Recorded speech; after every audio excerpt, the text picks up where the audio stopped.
Soft Hindutva और hard Hindutva का क्या असर रहेगा? साहब, ये सवाल मैं बार बार बोलता हूं, ये सॉफ्ट और हार्ड माने पैर में लगाने का अलग क्रीम और गाल में लगाने का अलग क्रीम, ऐसा कुछ नहीं होता है। हिंदुत्व हिंदुत्व होता है, लोग इस बात को पता नहीं। ये एक ट्रैप है सर, और ये ट्रैप जो है खुद रूलिंग क्लास के द्वारा हमारे सामने बिछाया गया है कि ये ट्रैप हम ऐसे चलें कि हमको शशि थरूर जो है वो सॉफ्ट हिंदुत्व दिखे और मोदी जी जो है वो हार्ड हिंदुत्व दिखे। ये ट्रैप है। मैं बार बार कहता हूं कि हिंदुत्व का हिंदुइज्म से कोई लेना देना नहीं है। हिंदुत्व का हिंदू धर्म से कोई लेना देना नहीं है। वो सिर्फ और सिर्फ हिंदू धर्म के सिंबल का इस्तेमाल करता है अपने पॉलिटिकल पावर को कैप्चर करने के लिए, और सोसाइटी के भीतर जो इनइक्वालिटी है, जो इकोनॉमिक इनइक्वालिटी है और दूसरे तरीके के जो इनइक्वालिटी है, उसको टिकाए रखने के लिए वो हिंदुइज्म के सिंबल का इस्तेमाल करता है। फॉर एग्जाम्पल मैं आपको बताता हूं, योगी जी जो हैं वो भगवा पहनते हैं। भगवा रंग जो है वो बीड़ों का रंग होता है। 10 आदमी मिल करके गाय के नाम पे किसी के इंसान को पकड़ करके रात के अंधेरे में मार दे, ये बीड़ का नहीं, ये कायर का काम है। ये बात हमको समझना चाहिए। इस देश में भगवा रंग जो है वो महात्मा बुद्ध के छीवर का रंग रहा है, और महात्मा बुद्ध जो है वो सत्य और अहिंसा की बात करते थे गांधी से भी पहले। इस देश में भगवा रंग जो है वो संभाजी महाराज और साहू जी महाराज का रंग रहा है, वो वीर शिवाजी का रंग रहा है, और ये लोग जो है उस भगवा रंग का इस्तेमाल करके उस सुर्ख रंग की बात जो है वो इस्लाम में भी की गई है। सुर्ख रंग को बहुत ही बेहतरीन रंग माना गया है। इन रंगों और प्रतीकों का इस्तेमाल करते हैं वो अपनी नाकामी छुपाने के लिए। और योगी जी की चर्चा हुई तो एक बात हमको बता दीजिए। ये कहते हैं कि हम राम भक्त हैं। इनकी सच्चाई मैं आपको बताता हूं। ये जिस मठ के महंत हैं उस मठ को नाथ संप्रदाय का मठ कहा जाता है। नाथ संप्रदाय का मठ इस देश का एक ऐसा मठ है जहां नॉन ब्राह्मण महंत होते थे, और उसमें जितने भी नॉन अपर कास्ट लोग हैं वो उसके फॉलोवर होते थे।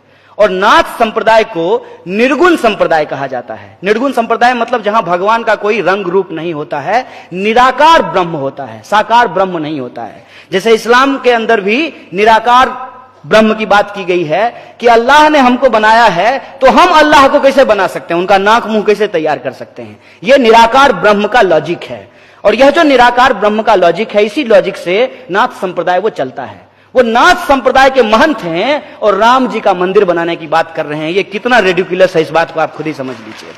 और राम जी को जब ये बात कर रहे हैं तो राम के संबंध में भी एक इंटरेस्टिंग बात बताऊं। राम जी अपनी सौतेली माता के लिए, अपने सौतेले भाई के लिए राजपाट छोड़ करके अयोध्या से जंगल चले गए, और योगी जी जंगल से, उत्तराखंड से लखनऊ आ गए मुख्यमंत्री बनने के लिए। ये लॉजिक आपको समझना पड़ेगा कि ये सिंबल का इस्तेमाल सिर्फ और सिर्फ जो है लोगों को मारने के लिए, नफरत की खेती करने के लिए, हिंसा फैलाने के लिए करते हैं। गाय के नाम पे जो है ये लोगों को मारते हैं। गाय तो सबके लिए माता है ना, जो भी उसका दूध पी रहा है सबके लिए वो माता है। तो एक बात मुझे बताइए कि आपको माता जी ने टेंडर दिया कि अरे बच्चा हमारी रक्षा करना? टेंडर तो आपको नहीं दिए। क्या भगवान के यहां से आपको एसएमएस आया था कि हिंदू धर्म खतरे में है, हमको बचा लेना? एक बात हमको बताइए कि भगवान हमारी रक्षा करेंगे ना अगर हम भगवान को मानते हैं तो? हिंदू धर्म में अगर हमको भरोसा है तो हमको बताइए, हमारे सारे देवी देवता के हाथ में हथियार है, सबके हाथ में हथियार है, तो रक्षा स्वयं कर लेंगे। किसी के हाथ में गदा है, किसी के हाथ में त्रिशूल है, किसी के हाथ में फरसा है, अपनी रक्षा वो स्वयं कर लेंगे। आपको उसकी रक्षा क्यों करना है? क्योंकि राम के नाम पे चंदा लेकर के 1100 करोड़ का हमको दिल्ली में ऑफिस बनाना है, इसीलिए हम राम का नाम लेते हैं। राम का नाम लेकर के हमको नाथुराम का मंदिर बनाना है, इसलिए हम राम का नाम लेते हैं। ये जो साजिश है, इस साजिश को आप समझिए। सॉफ्ट हिंदुत्व और हार्ड हिंदुत्व कुछ नहीं होता है, ये एक माया जाल है।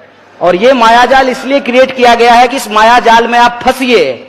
सांप जो है ना जहरीला होता है, छोटा सांप हो या बड़ा सांप हो, बच्चा सांप हो या बड़ा सांप हो, काट लेगा तो मर जाइएगा। इसमें सॉफ्ट और हार्ड करने का क्या जरूरत है? और इंटरेस्ट, आखिरी बात मैं इस संबंध में बोल दूं कि ये ट्रैप इस तरीके से है कि आपको अटल बिहारी वाजपेयी की तुलना में आडवाणी जी हार्ड दिखेंगे और आडवाणी जी की तुलना में आपको मोदी जी हार्ड दिखेंगे और मोदी जी की तुलना में जो आपको योगी जी हार्ड दिखेंगे। अरे ये सब एक ही है, ये सब एक ही है, क्योंकि ये सब गुरु गोलवलकर का चेला है और गुरु गोलवलकर ने इस देश के भीतर इनइक्वलिटी को जस्टिफाई किया है। महिलाओं को कोई राइट नहीं मिलना चाहिए, इसको जस्टिफाई किया है। दलितों को सेवा करना चाहिए, इसको जस्टिफाई किया है। इस बात को आप समझिए। इसीलिए इनके विचार मनुस्मृति के विचार हैं और इनके विचारों को मानने वाले लोग, यहां कंफ्यूज मत होइएगा, वो किसी भी झंडे के नीचे पाए जा सकते हैं। और जब मैं किसी भी झंडे की बात कर रहा हूं, मतलब किसी भी झंडे के, किसी भी रंग के झंडे के नीचे आपको पाए जा सकते हैं। यह विचारधारात्मक लड़ाई है, आमने सामने की लड़ाई है। एक तरफ सावरकर के लोग हैं, दूसरे तरफ अंबेडकर के लोगों को इकट्ठा होना पड़ेगा, यह लड़ाई है।